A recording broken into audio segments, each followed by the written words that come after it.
Hello everyone, welcome to life study.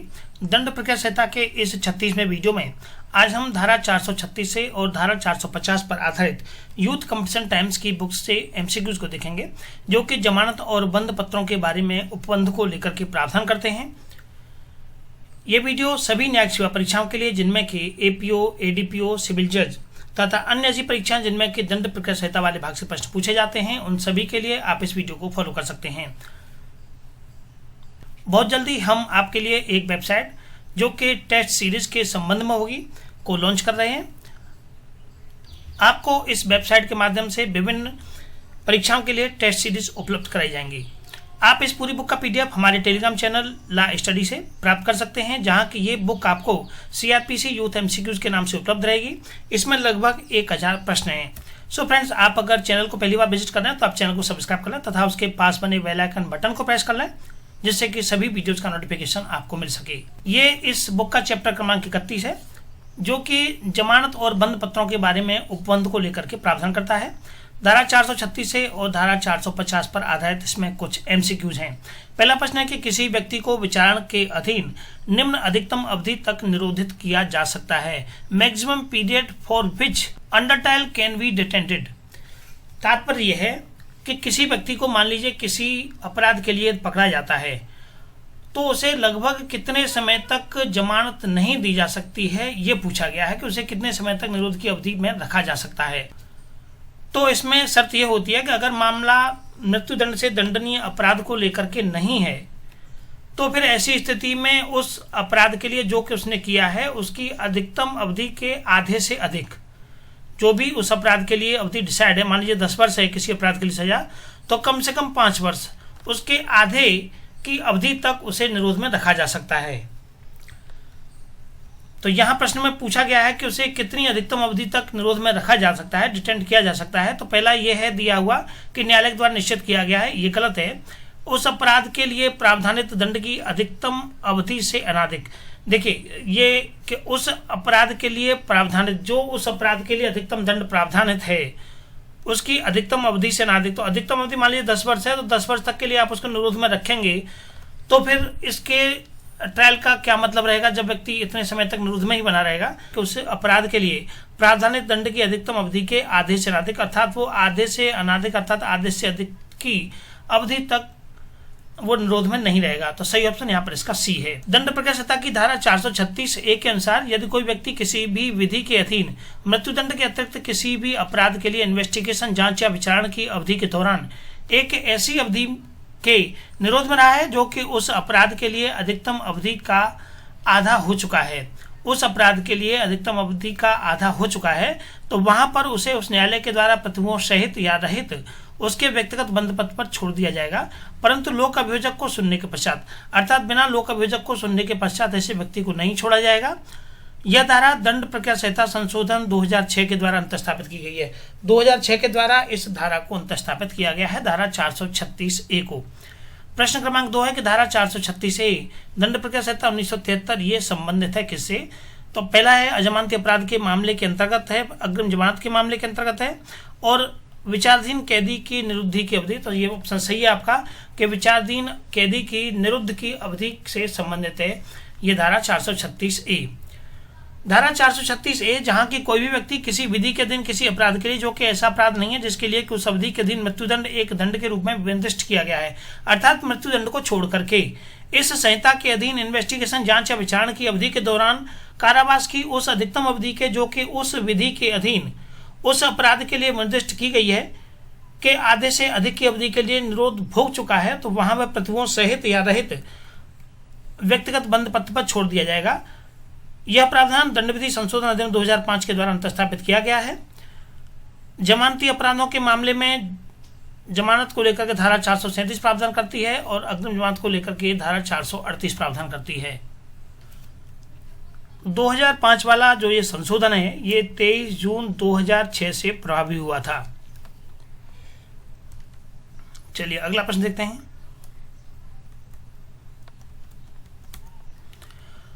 प्रश्न है कि धारा 436A दंड प्रक्रिया संहिता के अंतर्गत जमानत पर छोड़ने के लिए कारावास की अवधि का न्यूनतम समय कितना होगा? तो न्यूनतम समय उसका होगा 1/2, अधिकतम कारावासीय अवधि का 1/2। सही ऑप्शन यहाँ पर बी है। दंड प्रक्रिया संहिता की धारा 436(1) के अनुसार जहां कोई भी व्यक्ति अन्वेषण, जांच या विचारणा की अवधि के दौरान उस अपराध के कारावास की अधिकतम अवधि के आधे से अधिक की अवधि के लिए निरुद्ध भोग चुका है, वहां वह प्रतिभू सहित या रहित व्यक्तिगत बंध पत्र पर न्यायालय के द्वारा छोड़ दिया जाएगा। प्रश्न क्रमांक 4 है कि निम्न में से किस बाद में उच्चतम न्यायालय ने यह धारित किया था कि जहां पर विश्वास करने के लिए युक्त कारण है कि मृत्युदंड से आजीवन कारावास से दंडनीय, मृत्युदंड या आजीवन कारावास से दंडनीय किसी भी अपराध का अभियुक्त दोषी है और जमानती अपराध के अन्य सभी मामलों में न्यायिक विवेक का प्रयोग न्यायालय के द्वारा जमानत मंजूर करने के पक्ष में किया जाएगा। यह कहा गया था गुरचरण सिंह बनाम राज्य दिल्ली प्रशासन के मामले में। सही ऑप्शन इसका बी है। गुरचरण सिंह बनाम राज्य दिल्ली प्रशासन के मामले में उच्चतम न्यायालय ने यह धारित किया था कि जमानत के संबंध में विवेक का प्रयोग किया जाना है।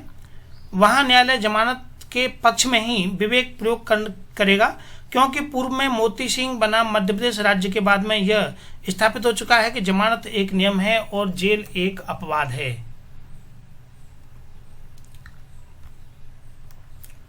प्रश्न क्रमांक 5 है कि गैर जमानती अपराधों के मामले में जमानत के प्रावधानों के संबंध में निम्नलिखित में से कौन सा सही नहीं है? गैर जमानती मामलों में पूछा गया है नॉन बेलेबल ऑफेंस के संबंध में।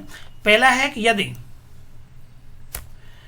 संबंधित न्यायालय इस निष्कर्ष पर पहुंचता है कि अभियोजक अभियुक्त के विरुद्ध प्रथम दृष्टया मामला स्थापित करने में असफल रहा है तो जमानत दी जा सकती है, ये करेक्ट है। दूसरा है कि यदि न्यायालय को इस बात से संतुष्टि है कि प्रथम दृष्टया मामले के अस्तित्व में होते हुए भी मामले के तथ्यों पर परिस्थितियों को दृष्टिगत रखते हुए ऐसे व्यक्ति को जमानत पर मुक्त करने की आवश्यकता है तो जमानत दी जा सकती है, ये भी करेक्ट है।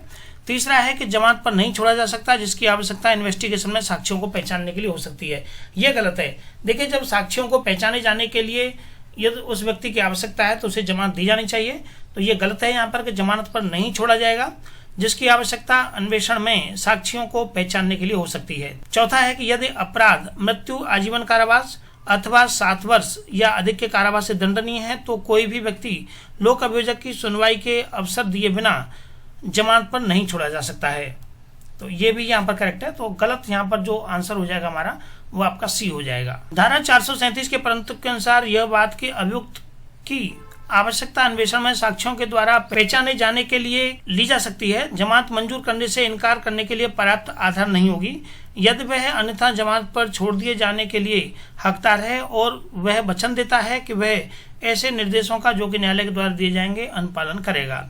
प्रश्न क्रमांक 6 है कि धारा 437 सीआरपीसी के अंतर्गत अजमानती अपराध के मामले में मजिस्ट्रेट अभियुक्त को उसके समक्ष प्रस्तुत होने पर जमानत पर मुक्त कर सकता है। पहला है कि यदि अपराध 10 वर्ष से अनाधिक के कारावास से दंडनीय है। दूसरा है कि यदि वह व्यक्ति किसी ऐसे अपराध जो कि मृत्यु अथवा आजीवन कारावास के दंड के दंडनीय हो का दोषी नहीं प्रतीत होता है, तो ये भी करेक्ट है, पहला भी करेक्ट था। और दूसरा है कि यदि वह पूर्व में एक संज्ञेय अपराध जो कि मृत्यु अथवा आजीवन कारावास या 7 वर्ष या उससे अधिक वर्षों के कारावास से दंडनीय हो को करने का दोषी नहीं पाया गया है, ये भी करेक्ट है। सही ऑप्शन यहाँ पर डी हो जाएगा कि उपरोक्त सभी प्रावधान यहाँ पर लागू होते हैं।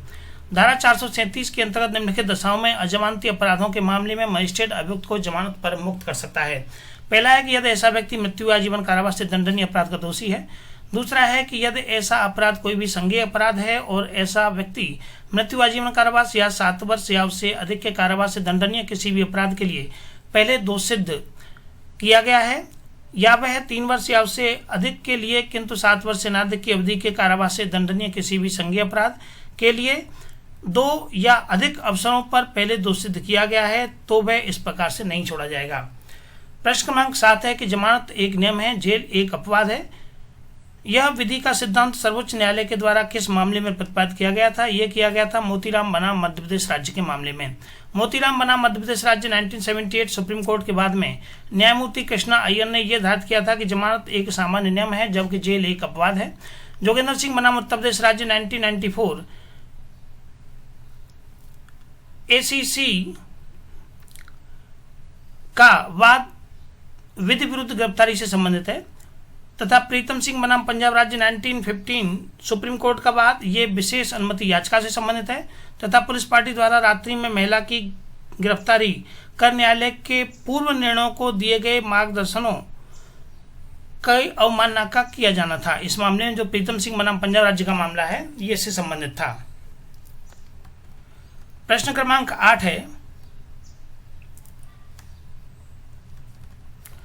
कि क्या विचारण की समाप्ति एवं अपील के निस्तारण के पूर्व उच्चतम न्यायालय के समक्ष उपस्थित होने के लिए अभियुक्त की जमानत प्रस्तुत करने को कहा जा सकता है? तो सही ऑप्शन इसका यहाँ पर यह है कि हाँ, कहा जा सकता है। धारा 437A दंड प्रक्रिया संहिता के अनुसार, धारा 437A के अनुसार विचारण की समाप्ति एवं अपील के निस्तारण के पूर्व उच्चतम न्यायालय के समक्ष उपस्थित होने के लिए अभियुक्त से जमानत प्रस्तुत करने के लिए कहा जा सकता है।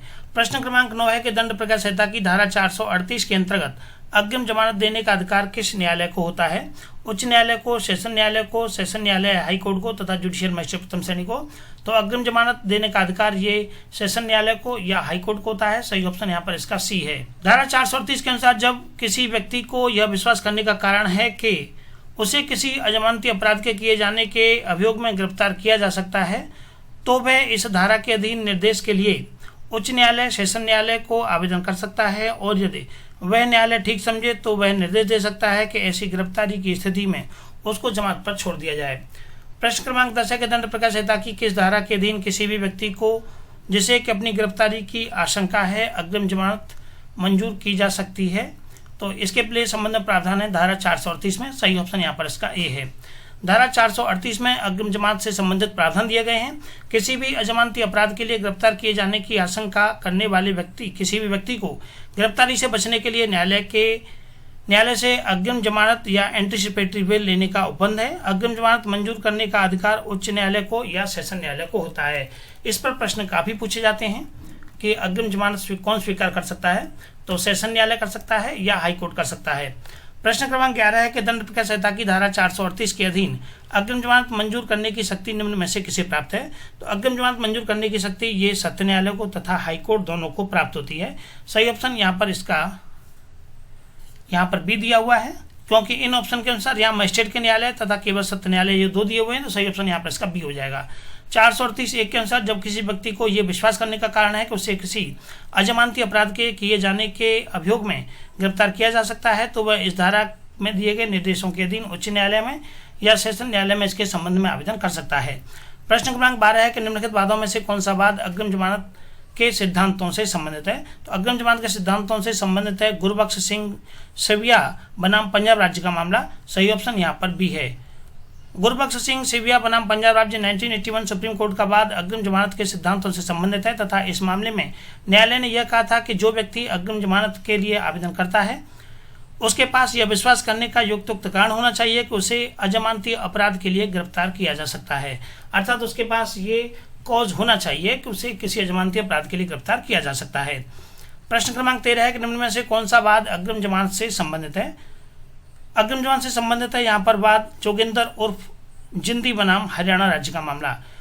अग्रिम जमानत से संबंधित प्रावधान दंड प्रक्रिया संहिता की धारा 438 में दिए गए हैं तथा अग्रिम जमानत देने की शक्ति उच्च न्यायालय तथा सत्र न्यायालय को प्राप्त होती है। प्रश्न है कि अग्रिम जमानत मंजूर करने का क्षेत्राधिकार निहित है।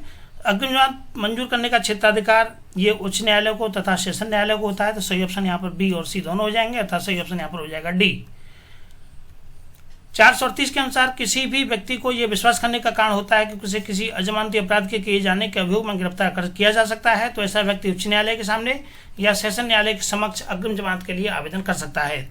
जो आवेदन कर सकता है और यदि वह न्यायालय ठीक समझता है तो निर्देश दे सकता है कि ऐसे व्यक्ति को गिरफ्तारी की स्थिति में जमानत पर छोड़ दिया जाए। इस प्रकार से मजिस्ट्रेट न्यायालय को धारा 438 के अधीन क्षेत्राधिकार नहीं होता है। मजिस्ट्रेट के न्यायालय को इसके संबंध में क्षेत्राधिकार प्राप्त नहीं है। प्रश्न क्रमांक 15 है कि अग्रिम जमानत जारी करने का न्यायिक क्षेत्राधिकार किसको है? एंटीसिपेटरी बेल के संबंध में क्षेत्राधिकार ये सत्र न्यायालय तथा उच्च न्यायालय दोनों को होता है। सही ऑप्शन इसका डी है। प्रश्न क्रमांक 16 है कि दंड प्रक्रिया संहिता की धारा 438 के अधीन अग्रिम जमानत मंजूर करने की शक्ति निम्न में से किसे प्राप्त होती है? तो ये मैंने आपको बताया कि हाई कोर्ट को या सेशन कोर्ट को इसके संबंध में शक्ति प्राप्त होती है। नेक्स्ट प्रश्न है कि प्रश्न क्रमांक 17 की धारा 438 दंड प्रक्रिया संहिता के अंतर्गत जमानत पर छोड़े जाने का निर्देश देने का क्षेत्राधिकार किसको होता है? तो ये हाई कोर्ट को या सेशन कोर्ट को, दोनों को होता है, तो उच्च न्यायालय या सेशन न्यायालय को होता है। प्रश्न क्रमांक 18 है कि दंड प्रकार संहिता 1973 की धारा 438 के अधीन अग्रिम जमानत से अविपरीत है क्या? एक व्यक्ति का गिरफ्तार करने के बाद उसे जमानत पर छोड़ने का निर्देश, एक व्यक्ति का गिरफ्तार करने से पूर्व या गिरफ्तारी की आशंका पर जमानत पर छोड़े जाने का निर्देश, एक व्यक्ति को न्यायिक अभिरक्षा में जमानत पर छोड़े जाने का निर्देश, या एक व्यक्ति को जबकि वह गिरफ्तारी के बाद पुलिस की अभिरक्षा में हो उसे जमानत पर छोड़े जाने का निर्देश। तो यह होता है कि एक व्यक्ति को गिरफ्तार करने से पूर्व या गिरफ्तारी की आशंका पर जमानत पर छोड़े जाने का निर्देश। सही ऑप्शन यहाँ पर इसका बी हो जाएगा।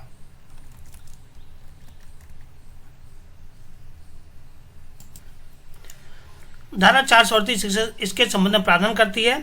धारा 438 का शीर्षक है कि गिरफ्तारी की आशंका करने वाले व्यक्ति की जमानत मंजूर किए जाने के लिए निर्देश। अग्रिम जमानत से अविपरीत है कि एक व्यक्ति को गिरफ्तार करने के पूर्व या गिरफ्तारी की आशंका पर जमानत पर छोड़े जाने का निर्देश दिया जाना। अग्रिम जमानत हेतु आवेदन सेशन न्यायालय या उच्च न्यायालय को किया जा सकता है। न्यायालय कतिपय बातों को ध्यान में रखते हुए आवेदन को अस्वीकार भी कर सकता है या अग्रिम जमानत मंजूर करने के लिए अंतरिम आदेश भी दे सकता है। न्यायालय अग्रिम जमानत मंजूर करते समय कुछ शर्तें भी आरोपित कर सकता है। प्रश्न क्रमांक 19 है कि अग्रिम जमानत प्रदान करने की शक्ति का प्रयोग कौन करता है? तो अग्रिम जमानत प्रदान करने की शक्ति का प्रयोग ये उच्च न्यायालय या सेशन न्यायालय के द्वारा किया जाता है। दोनों ही न्यायालय अग्रिम जमानत दे सकते हैं, तो सही ऑप्शन डी हो जाएगा कि उच्च न्यायालय या सेशन न्यायालय दोनों। धारा 438(1) इसके संबंध में प्रावधान करती है। प्रश्न क्रमांक 20 है कि निम्न में से दंड प्रक्रिया संहिता की किस धारा में अग्रिम जमानत की व्यवस्था की गई है? तो अग्रिम जमानत की व्यवस्था ये की गई है धारा 438 में। अग्रिम जमानत के लिए आवेदन किया जा सकता है, तो अग्रिम जमानत के लिए आवेदन किया जा सकता है उच्च न्यायालय या सत्र न्यायालय के समक्ष। सही ऑप्शन इसका यहाँ पर ये डी हो जाएगा, उच्च न्यायालय या सेशन न्यायालय के समक्ष। प्रश्न क्रमांक 22 है कि दंड प्रक्रिया संहिता की धारा 438 के अधीन अग्रिम जमानत मंजूर करने की शक्ति निम्न में से किसे प्राप्त है? तो हाई कोर्ट को या सेशन कोर्ट को प्राप्त है। देखिए ये एक ही तरीके से प्रश्न कई परीक्षा में पूछे गए हैं, तो उन्हें हम सबको देख लेते हैं। दंड प्रक्रिया संहिता 1973 की धारा 438 में अग्रिम जमानत निम्न किस प्रकार के अपराधों के लिए होती है? तो अग्रिम जमानत होती है आपका गैर जमानती अपराधों के लिए, नॉन बेलेबल ऑफेंस के लिए अग्रिम जमानत मांगी जाती है। सीआरपीसी की धारा 438 के अधीन अग्रिम जमानत हेतु आवेदन किसी भी अजमानती अपराध के अभियोग के संबंध में गिरफ्तारी की आशंका के लिए दिया जाता है। प्रश्न क्रमांक 24 है कि दंड प्रक्रिया संहिता 1973 की धारा 438 के अधीन अग्रिम जमानत के लिए आवेदन निम्न अपराधों में से किसके लिए किया जा सकता है? जमानती अपराध के लिए या गैर जमानती अपराध के लिए? तो यह किया जाता है गैर जमानती अपराध के लिए। 25 है कि निम्न में से कौन वाद अग्रिम जमानत से संबंधित है? डीके गणेश बाबू बनाम पीटी मनोकरण तामा बनाम पश्चिम बंगाल राज्य का मामला। नेक्स्ट है कि दिनेश डालमिया बनाम सीबीआई का मामला और डिम्पल गुप्ता बनाम राजीव गुप्ता का मामला। तो यह है दिनेश डालमिया बनाम सीबीआई का मामला। अग्रिम जमानत को दंड प्रक्रिया संहिता की धारा 438 में वर्णित किया गया है। संज्ञेय अपराधों के आरोप में गिरफ्तारी की आशंका पर सत्र न्यायालय या उच्च न्यायालय में इसके लिए आवेदन किया जा सकेगा। दंड प्रक्रिया संहिता की धारा 438 के अधीन जमानत देने का क्षेत्राधिकार नहीं है। सेशन न्यायालय को होता है, उच्च न्यायालय को होता है, ये भी दोनों को होता है। मजिस्ट्रेट के न्यायालय को इसके संबंध में क्षेत्राधिकार प्राप्त नहीं होता है। केवल उच्च न्यायालय और सेशन न्यायालय इसके मामले में क्षेत्राधिकार रखते हैं। प्रश्न क्रमांक 27 है कि दंड प्रक्रिया संहिता की धारा 438 के तहत अग्रिम जमानत दी जा सकती है। तो अग्रिम जमानत नॉन बेलेबल ऑफेंस के मामले में दी जा सकती है। सही ऑप्शन इसका बी है। अगला प्रश्न है कि निम्न में से कौन सही सुमेलित नहीं है? पहला दिया हुआ है अग्रिम जमानत धारा 437 सीआरपीसी, तो अग्रिम जमानत धारा 437 सीआरपीसी में नहीं है, ये 438 सीआरपीसी में है। 438 में, तो पहला ये गलत हो जाएगा, सही सम्मिलित नहीं है, यही पूछा है, तो पहला भी सम्मिलित नहीं है। दूसरा है कि अपील का संक्षिप्ततः खारिज किया जाना। 384 ये दंड प्रक्रिया संहिता अपील को संक्षिप्ततः खारिज किए जाने के संबंध में है, ये करेक्ट है। दोष मुक्ति की दशा में अपील को लेकर के धारा 376 लिखा हुआ है, बल्कि धारा 378 है जो कि दोष मुक्ति की दशा में अपील का प्रावधान करती है। तो ये भी यहाँ पर हमारा इनकरेक्ट हो जाएगा, हमें इनकरेक्ट ही पूछा गया है, तो पहला इनकरेक्ट है, तीसरा भी इनकरेक्ट है। चौथा है कि उच्च न्यायालय का संदर्भ या निर्देश, तो उच्च न्यायालय को संदर्भ या निर्देश के संबंध में धारा 395 प्रावधान करती है, न कि धारा 397। तो पहला, तीसरा और चौथा ये इनकरेक्ट हो जाएंगे, तो सही ऑप्शन यहाँ पर बी हो जाएगा कि पहला, तीसरा और चौथा। धारा 438 ये अग्रिम जमानत को लेकर के बात करती है। धारा 384 ये अपील का संक्षिप्त खारिज किया जाना। धारा 378 दोष मुक्ति की दशा में अपील तथा धारा 395 उच्च न्यायालय को निर्देश से संबंधित है। धारा 376 छोटे मामलों में अपील का न होना तथा धारा 397 पुनरीक्षण की शक्तियों का प्रयोग करने के लिए अभिलेख मांगे जाने से संबंधित है। हमें यहाँ 397 दिया गया था, 397 ये अभिलेखों को मंगाए जाने से संबंधित है। प्रश्न क्रमांक 29 है कि दंड प्रक्रिया संहिता 1973 की धारा 439 के अंतर्गत जमानत स्वीकृत करने का अधिकार निहित होता है किसमें? तो जमानत स्वीकार किए जाने का अधिकार ये उच्च न्यायालय और सेशन न्यायालय में निहित होता है। दंड प्रक्रिया संहिता की धारा 439 के अंतर्गत जमानत निरस्त करने का क्षेत्राधिकार किसमें निहित है? तो जमानत को निरस्त किए जाने का जो क्षेत्राधिकार है ये उच्च न्यायालय तथा सेशन न्यायालय दोनों में निहित है। जिस तरह से हम जमानत मांगने जाते हैं तो जमानत देने का अधिकार और जमानत को निरस्त करने का अधिकार इन्हीं के पास होता है। तो सेशन न्यायालय और उच्च न्यायालय इसके संबंध में प्रावधान है। तो सही ऑप्शन यहाँ पर डी हो जाएगा कि ए और बी दोनों। 439(2) के अनुसार उच्च न्यायालय या सेशन न्यायालय जमानत को निरस्त या रद्द कर सकता है जिसे कि इस अध्याय के अधीन जमानत पर छोड़ा जा चुका है, अर्थात ऐसे व्यक्ति को गिरफ्तार करने का निर्देश दे सकता है और उसे अभिरक्षा के लिए सपुर्द भी कर सकता है। प्रश्न क्रमांक 31 है कि दंड प्रक्रिया संहिता की धारा 439 के अंतर्गत जमानत रद्द करने का अधिकार किसे होता है? तो जमानत रद्द करने का अधिकार ये उच्च न्यायालय को या सेशन न्यायालय को होता है। ऑप्शन में दिया हुआ है कि सत्र न्यायालय एवं मुख्य न्यायिक मजिस्ट्रेट को, उच्च न्यायालय एवं सेशन न्यायालय को। तो सही ऑप्शन यहाँ पर बी है कि उच्च न्यायालय या सेशन न्यायालय को। 439 उच्च न्यायालय या सेशन न्यायालय किसी ऐसे व्यक्ति को जिसे कि इस अध्याय के अधीन जमानत पर छोड़ा जा चुका हो गिरफ्तार करने का निर्देश दे सकता है और उसे अभिरक्षा के लिए सुपुर्द कर सकता है। दंड प्रक्रिया संहिता की धारा 439(1) के अंतर्गत उच्च न्यायालय तथा सेशन न्यायालय को निम्नलिखित शक्तियां प्राप्त होती हैं। पहला है जमानत लेने हेतु अवर न्यायालय को निर्देश देने की शक्ति, मजिस्ट्रेट के द्वारा सशर्त जमानत में आरोपित शर्त को अपास्त या उपांतित करने की शक्ति तथा जमानत पर छोड़े जा चुके व्यक्ति को गिरफ्तार करने का निर्देश देने की शक्ति। प्रश्न क्रमांक 32 है कि किसी भी व्यक्ति को जमानत पर छोड़ते समय मजिस्ट्रेट के द्वारा आरोपित किसी भी शर्त को केवल उच्चतम न्यायालय रद्द या उपांतित कर सकता है। कोई भी न्यायालय उपांतित नहीं कर सकता है। उच्च न्यायालय या सेशन न्यायालय उपांतित कर सकते हैं। तो सही ऑप्शन सी है कि सत्र न्यायालय या उच्च न्यायालय उसे उपांतित कर सकते हैं या उसे बदल सकते हैं। 439(1)(b) संबंध में प्रावधान करता है कि किसी व्यक्ति को जमानत पर छोड़ते समय मजिस्ट्रेट के द्वारा आरोपित किसी भी शर्त को सत्र न्यायालय या उच्च न्यायालय उपांतित कर सकते हैं। तो फ्रेंड्स इस वीडियो में इतना ही। इससे आगे के वीडियो में इसके हम प्रश्न क्रमांक 33 से लेकर के उससे आगे के प्रश्नों को डिस्कस करेंगे। सो प्लीज़ आप इस वीडियो को शेयर करें तथा इस बुक को आप हमारे टेलीग्राम चैनल से डाउनलोड कर सकते हैं। तो थैंक यू फॉर वॉचिंग।